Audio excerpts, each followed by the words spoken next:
Hi, welcome to Just Paint It. I'm Christina Watts, your host, a multimedia artist living in Prince George, BC, and today we're going to paint a nice neutral fall painting. So let's get started. On my palette today, I actually have a lot of colors, some bright ones, but a lot of neutral ones. 2 whites, one a titanium, one a buff titanium, and then I move into a burnt sienna, a raw umber, raw sienna, and a couple blues, a teal and a phthalo blue, a couple greens, a green gold, and a emerald green, a lemon yellow, cad yellow, and a really juicy Indian yellow. We also have a quin burnt orange and a little bit of purple on here today as well. So it's a lot of colors, but we're gonna mingle them up and make this look really great. Let's get going. So first thing I'm gonna do is wet my 1-inch brush, dive it right into my white, and just apply white to a good portion of my background. Now when you're watching how I paint, and I'm gonna keep this background lighter and move some colors into it, this really helps to diversify the colors on your background. Now these are just whimsical little cross strokes here and there. And then I'll start to add a little bit of other colors like my buff titanium. And the bigger the brush you have, the quicker you can move. I'm also now double dipping into both whites and my raw sienna. So that's on there. And the only thing that I'm really watching out for here, you can hear the whip of my brush, but the only thing I'm really watching out for when I'm applying the paints to my background is that I don't have some kind of a shape in here that is, obviously a square or obviously a rectangle. And you just want them really whimsical and light in the background. I also look to balance the shapes. Oh, I love the sound of that whipping of the paint on there. But I look to balance these shapes on the canvas by simply seeing that this is a dark blob of paint, that's a dark blob of paint, that's another dark blob of paint. I have 3 going on, that's great.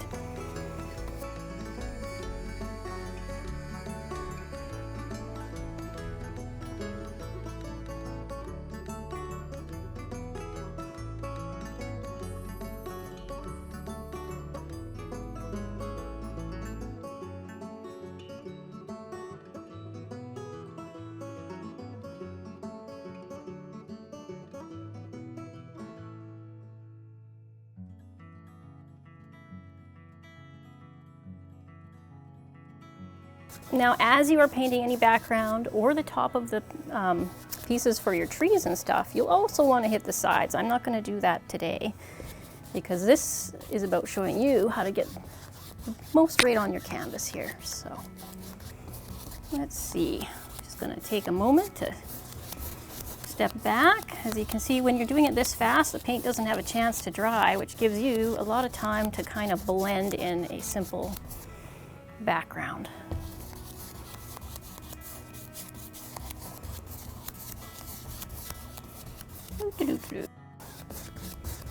All right, I'm going to take a moment to take a look here. That's looking pretty good. I know I'm going to put some other stuff on top, but it feels good to me. I've got some nice blocked colors. The background's really nice, and that's what we're going to start with. So that doesn't take much time at all, and here we have the first start of this beautiful piece that we're making today.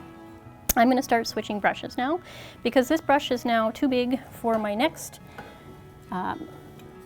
thing, which is going to be a few branches, and I'm going to do some stalks of birch trees in here, and then I'm going to flush it out with some leaves and some greenery. So we'll start there.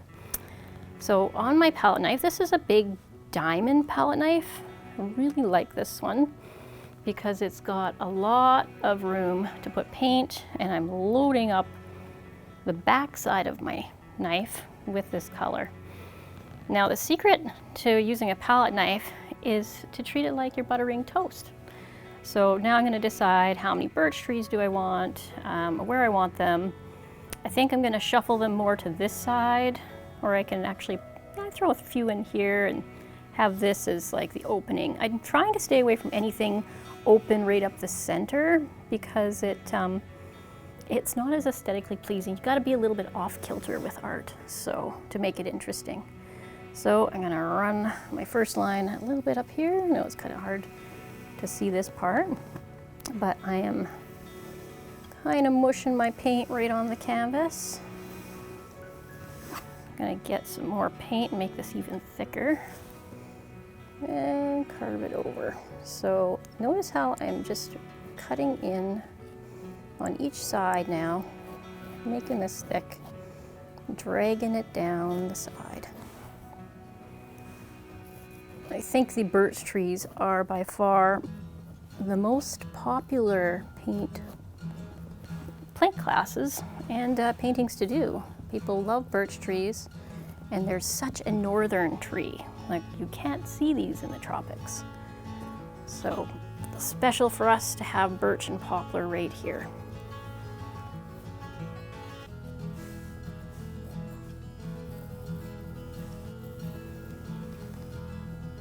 Okay, that's one tree over there. Let's put a couple more in over here. Gonna mark the lines in, have a couple together. Now I'm gonna make these larger birch trees simply because this is a half-hour paint session today, and these will be the easiest for you to do. Also, they're pretty cool.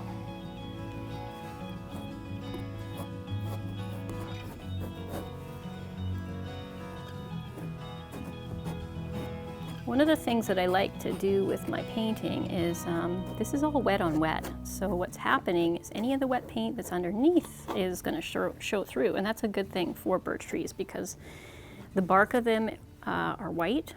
The bark of them are white. Oh, the bark is white.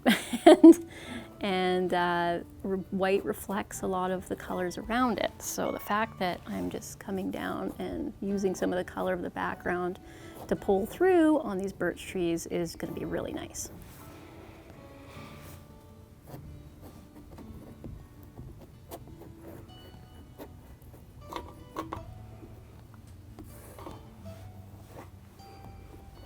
Just as easy as that. See how I stroke down? Now, also when you're thinking about these lines coming over with your palette knife, it's circular in shape, right? I'm not going straight down with my color. I'm coming in from each side like I would feel around a birch tree. It's a bit of a carving with your paint. Okay, I have 1, 2, 3, almost a stand of 2 here. Odd numbers are good in paintings, so keep them to odd numbers. And let's see, we could probably throw in, we'll throw in a few in the background. So we'll do another little one here. Now this will be smaller. So I'll say that this birch tree is not going to be just smaller, but a little fainter. So I'm going to really push down the knife. I will bring this down front, hitting the canvas. And I'm going to add more color to this white, because obviously this will not show up. We need darks in here as well. So I'm just going to bring this one down. So now what we get to do is add color. And I don't know about you, but when I go out in autumn and I'm staring out at the trees, I'm always paying attention to the different colors out there. And I'm also trying to translate it to acrylic because you have to, in this kind of scene, you'll want to work dark to light now that we're working on the trees. So we've done some light, we're going to put some darks in, but we also want to do dark to light. And here's what I mean by that. So on my palette knife, I switched to a smaller diamond palette knife, and I'm going to get my darker green. So I believe this one's a phthalo green, and I even threw a little bit of blue on here.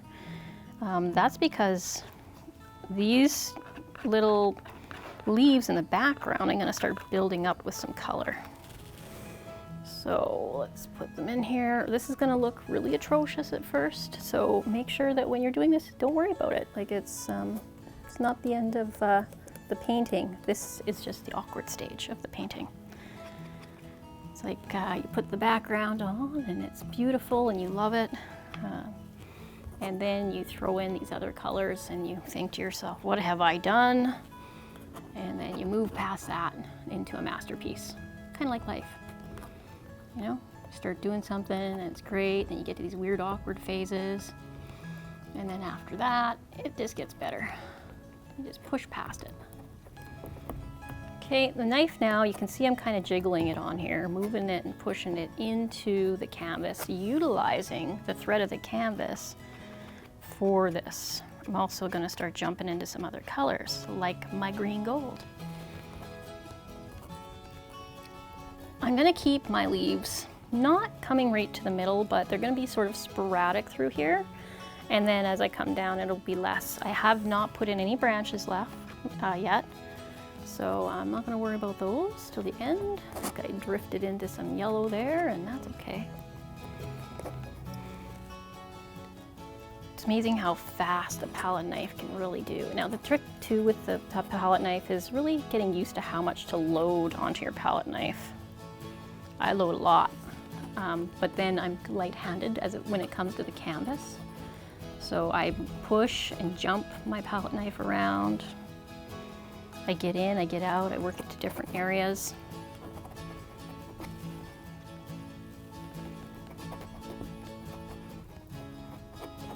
And we have some pretty wild colors going on now. Nice and bright.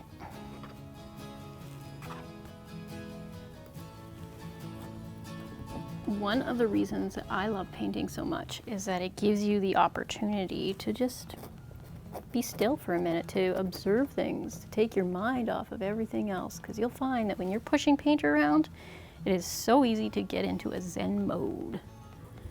Now, I added a little bit of teal, so here's teal going on my palette knife now. How fun is that? Oh, I love teal. Teal's one of my favorites. It's kind of funny that, you know, when I'm painting, people are like, I would have never thought to have put teal on a leaf. But it's just so fun, it's beautiful. But again, they're full of all the colors. My palette now is just, like this triad of colors is all going on my palette knife. Green, gold, phthalo green, phthalo blue, and teal. Slamming it down. Jumping around. Notice too how I don't stay in any one particular spot, right? In fact, I'm not too fond of this area over here, but I'm gonna try to, maybe there was something coming down over here. We're gonna look up in the trees. I'm gonna put a few more spots where it's foliage down in here too. This might be my area that I pick away at.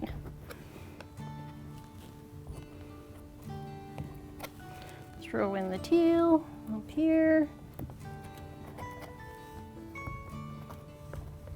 And drag it out more. Now poplar trees, I mean, they're gonna extend a little bit over. I'm watching too that my center line, I've got a little bit of a zigzag, you know, of the sky showing through here. That's another design element.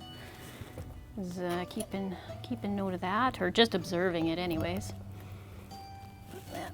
Put my glasses back up.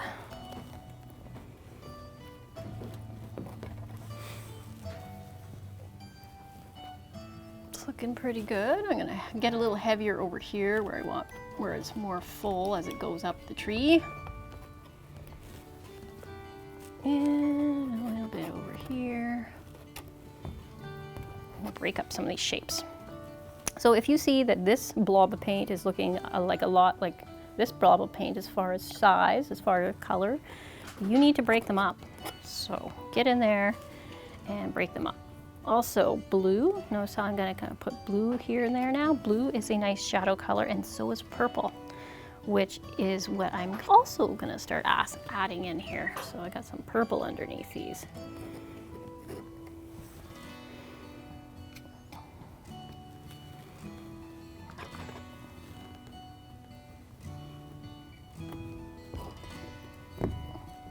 Push the purple in. And bounce around your canvas.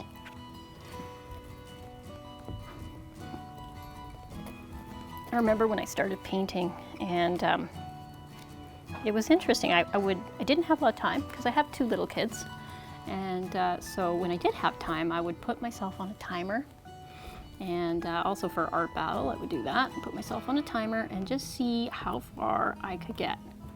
And you would be surprised how that one little technique shows you how to get things done, how to use your tools. I mean, you're going to paint some atrocious paintings, because when you're first, you know, doing that trial by fire, it's going to be an interesting thing to go by. So I see got some dips, and here we go with these guys. I'm gonna clean off my brush here. Stand back a bit, take a look again at where I need perhaps some more darks up in here. Notice how I come in front of my birch tree, because if you just did leaves on each side, it wouldn't look right. It wouldn't give it depth. And this one here too, I'll do.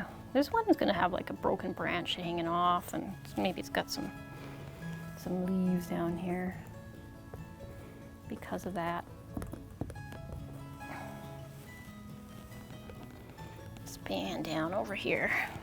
That guy there. Again, just thinking about breaking up my shapes.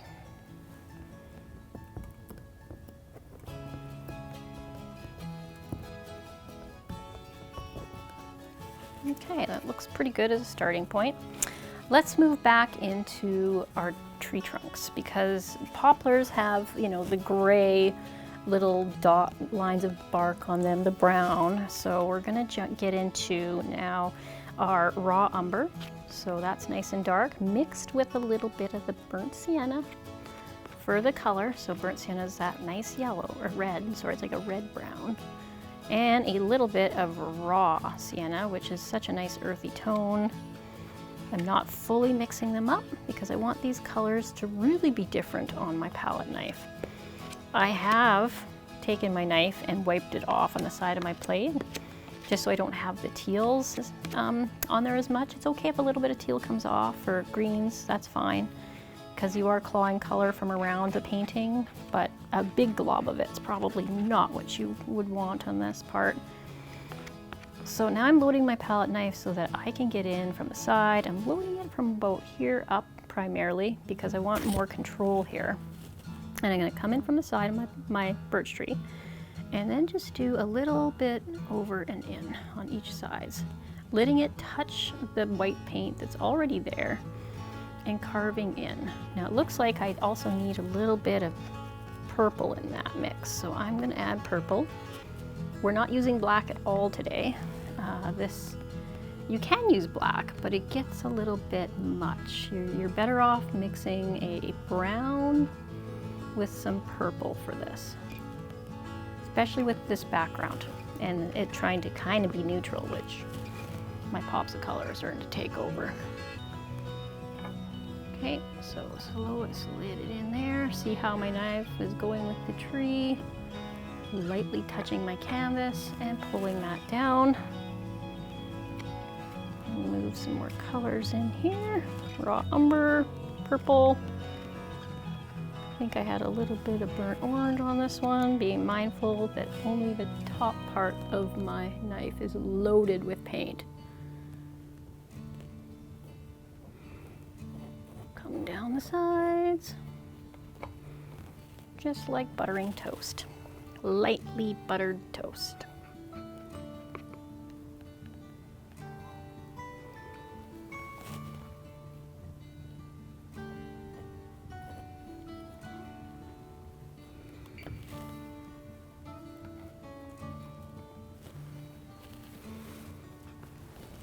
And we'll do some on this side.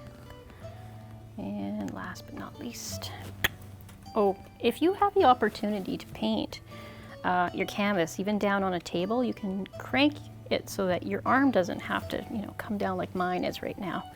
I'm really kind of being mindful of that when I paint. But upright here for you today, this has to stay upright. So I'm just gonna work with it backwards a bit, as far, you know, like my knife's upside down. And over here, like that right there. Okay, not looking bad, a little bit more dark. I mean, these are things that you can adjust to, right? When you have more time and you want to come back to this painting and add a little bit more color, maybe you want to throw in some, maybe you went too dark and you want to throw in another bit here. You can throw in some, you know, buff titanium here and there to break it up. But having said that, I will say that sometimes you start painting in there, and what happens is you mess it up because you keep going. So get in and get out.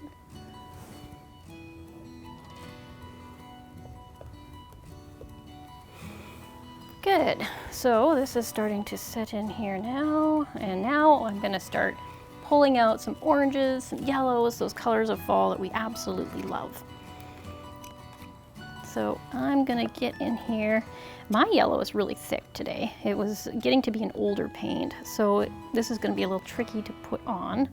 But I'm going right into the cad yellow, right into some lemon yellow. Lemon is a cool color. It's going to kind of push back in a painting. And then I'll top it off with some of the Indian yellow, which is such a rich, beautiful color. Again, hitting it over top of the green. Now here's the thing, we're gonna have so many different yellows going on in here.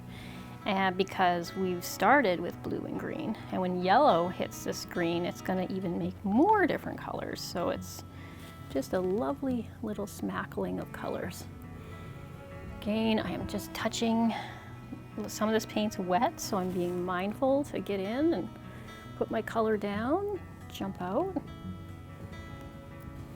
I'm also going to add raw sienna because it's nice earthy color, and what that does is it, gives us these decayed leaves up top, right? So they got to be a little bit of that as well.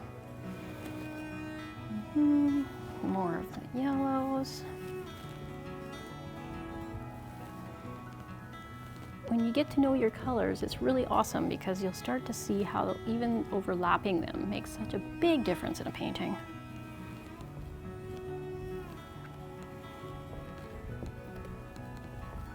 I'm trying to avoid the purple areas because yellow and purple are complementary colors, and if you go on top of the purple areas with your yellow, that's where it's going to go muddy for you. It's going to turn gray and just mud right out.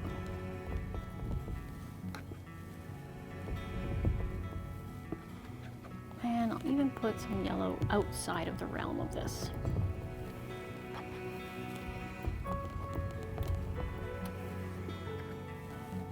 Now, when acrylics dry, they dry darker. So if you are looking at this and you're like, wow, Christina, you said that'd be really neutral.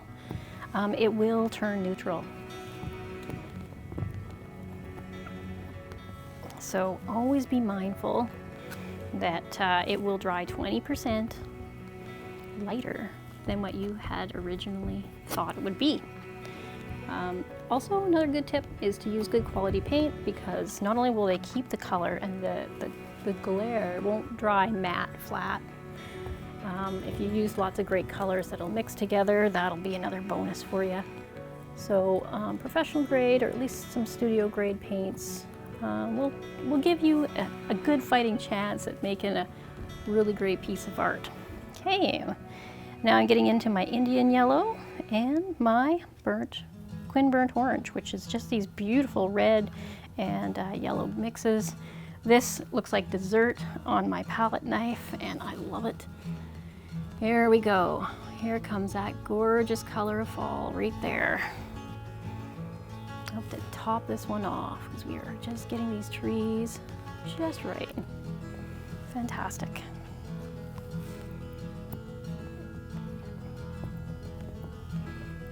Notice I have no branches at all, none. I may put some in to connect some of my blocks of paint, but I think sometimes you can get away with no branches by just giving the indication that there were some. Now I'm going to keep some of this bright yellow here, right? That may be where the sun is hitting, but a lot of this I'm going to quickly get in and run through.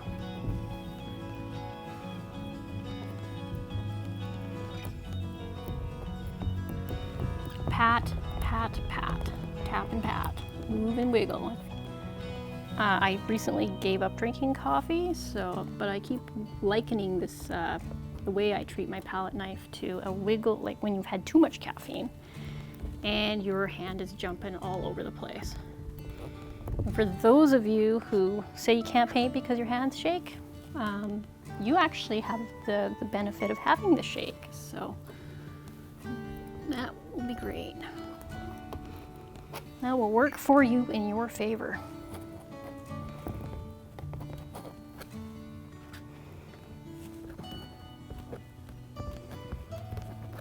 Okay, this is looking pretty good. Our half hour is just about up.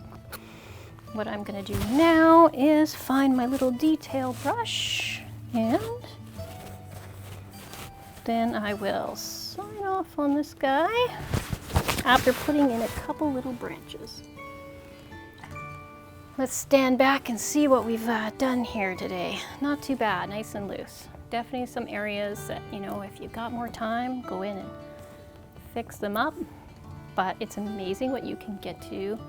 These nice, loose, fall-inspired pieces in just a few minutes. Definitely more yellow over here.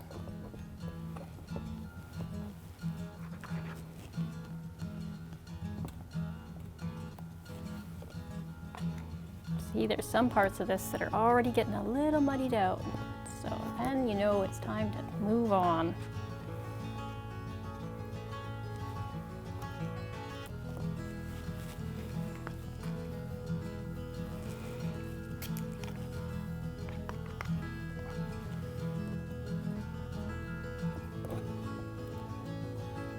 Let's bring this side down just quickly while I figure out here where my branch will go.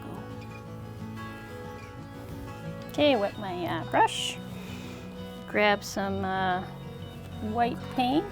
Actually, you know what? I'm gonna get the dark paint, because actually when you look at the birches and the poplars, they are dark branches. So we will plop it off in here, cut through these branches, have some coming down, over. Maybe this one here needed to come down.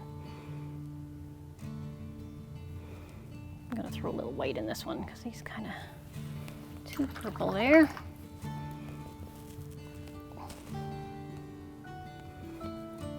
And I'm gonna hide that mess up here that I had with some green.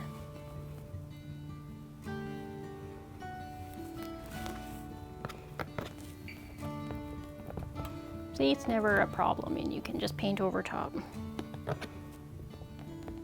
Throw some white in there too, just to give it a little bit of a...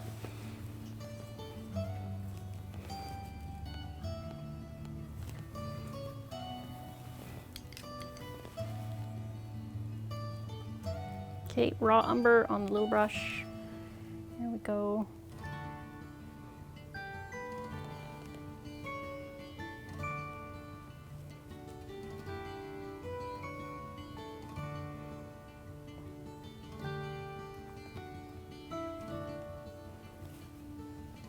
So it's up to you whether you want to put branches in yours or not. They can be useful. They can also be getting in your way, and yeah, it's a tricky little thing sometimes.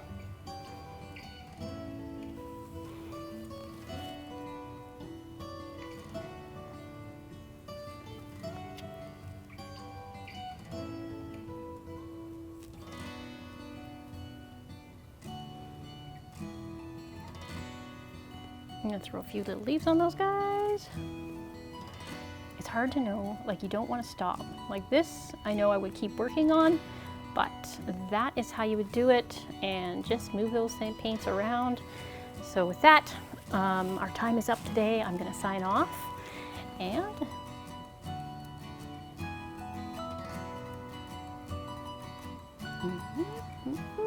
you have yourself an artful day.